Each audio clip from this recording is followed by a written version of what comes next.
Okay, here it is. The murder mystery script is here. Don't look at it. Don't look at it. Ooh.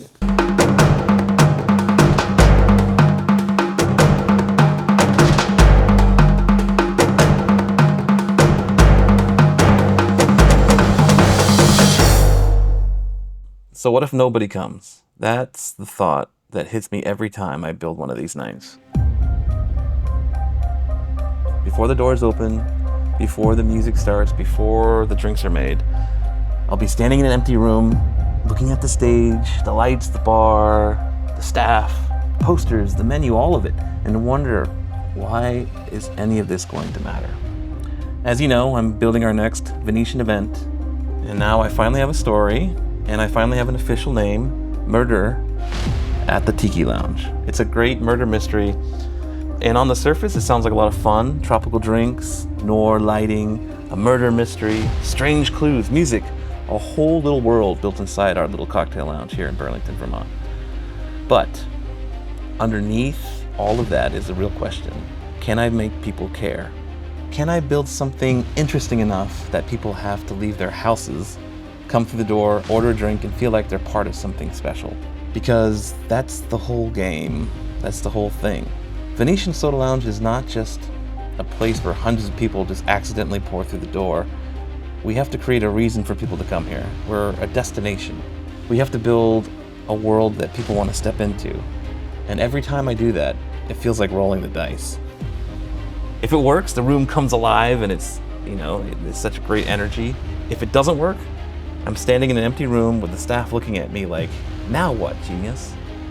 It's kind of embarrassing. And that fear is real. But the strange thing is, that fear goes deeper than just business. This building is tied to my family history. My great-great-grandfather, Michael C. Dorn, built this place back in 1917, so over 100 years ago. They bottled Venetian sodas from the late 1890s all the way to like the 1940s. And the reason why Steve Conant, the current owner of the building, has called it the soda plant was because of that history. So they made Venetian ginger ale here along with a lot of other flavors.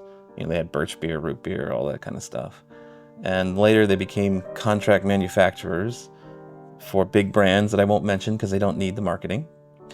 And the Venetian label sort of fizzled out. My grandfather eventually took over the contract manufacturing business. He built it bigger and then sold the whole thing in 1989. And I grew up at the tail end of that story. When I was a kid, my grandfather practically raised me as my father. May he rest in peace. He was around, but he had his own issues, so I learned a lot of what I know from my grandfather. And growing up in Savannah, Georgia, he would bring me around to his restaurants and we'd take inventory. And at the time, I was just a kid tagging along, but now I realize I was watching him work and I was learning what standards looked like, what pressure was like, what it meant to build something, to own something, to have people look to you for answers. And even as a kid, I always wanted to impress him. He was tough in his own right. He had his own problems like everybody does, but I still loved him. And I wanted him to be proud of me. And I still do, even though he's been gone for years. And there's still part of me that feels like I'm trying to prove myself. It's like my inner child is trying to prove something. So when I build something like Murder at the Tiki Lounge, I'm not just making a theme night. I'm trying to figure out what Venetian is supposed to be now and what it means to me. I'm trying to take this old family history, this room, this pressure, the fear, and turn it into something people can actually feel.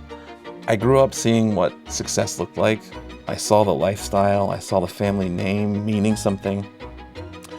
And then over time, I slowly watched it all disappear. And by the time I was old enough to build something of my own, I wasn't inheriting an empire. I was starting fresh from the beginning. So this place is complicated for me. It's a business. It has to make money, of course. Very rude of money to be required, but here we are. But at the same time, it's something else.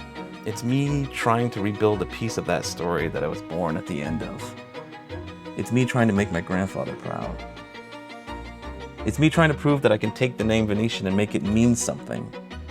So when I put together a show, I feel like I have ghosts behind me. It's like the end of Return of the Jedi, when Luke Skywalker has got all those Ewoks dancing around him, and Obi-Wan Kenobi and Yoda and Anakin Skywalker. But for me, it's my grandfather. It's Michael C. Dorn, the original guy back in the 1890s. It's the whole Dorn family. I keep wondering, if I turn around and see these guys, are they going to be proud of me? Or are they going to see an empty room and be like, what the heck are you doing, kid? And that's what it's about. I'm building Murder at the Tiki Lounge, a tropical noir murder mystery at the Venetian Soda Lounge. And the question is simple. Can I make it work? Can I turn the fear of an empty room into a night people remember? Or am I just decorating my own panic attack with little umbrellas and rum? Either way, we're gonna find out.